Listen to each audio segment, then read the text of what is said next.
ఫోన్లు హ్యాక్ కావడం అనేది ఇప్పుడు సర్వసామాన్యం కావడం జరిగింది.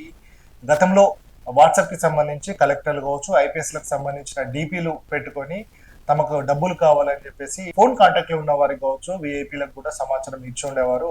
ఇందులో భాగంగానే ఇప్పుడు ఆ ట్రెండ్ అంతా కూడా రాజకీయ నాయకుల వైపు మళ్ళడం జరిగింది. మొన్న సాట్ చైర్మన్ అంటే స్పోర్ట్స్ అథారిటీకి సంబంధించిన చైర్మన్ శివసేన రెడ్డికి సంబంధించిన ఫోన్ హ్యాక్ అయిందని కూడా చెప్పడం జరిగింది.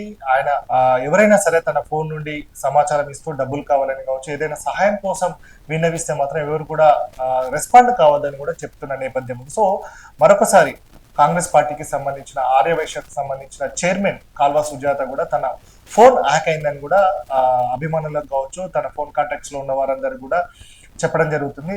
తన ఫోన్ నుంచి కూడా ఎట్లాంటి సమాచారం వచ్చినప్పటికీ కూడా డబ్బులు కావచ్చు, ఏదైనా సహాయం కోసం అడిగినా కూడా ఎవరు కూడా రెస్పాండ్ కావద్దు అని కూడా ఆమె కూడా చెప్తున్న నేపథ్యం. సో మొత్తంగా అటు విఐపీలు, సెలబ్రిటీలు, ఇప్పుడు రాజకీయ నాయకుల వైపు కూడా ఈ ఫోన్ హ్యాకింగ్ అనేది కూడా రావడం జరిగింది.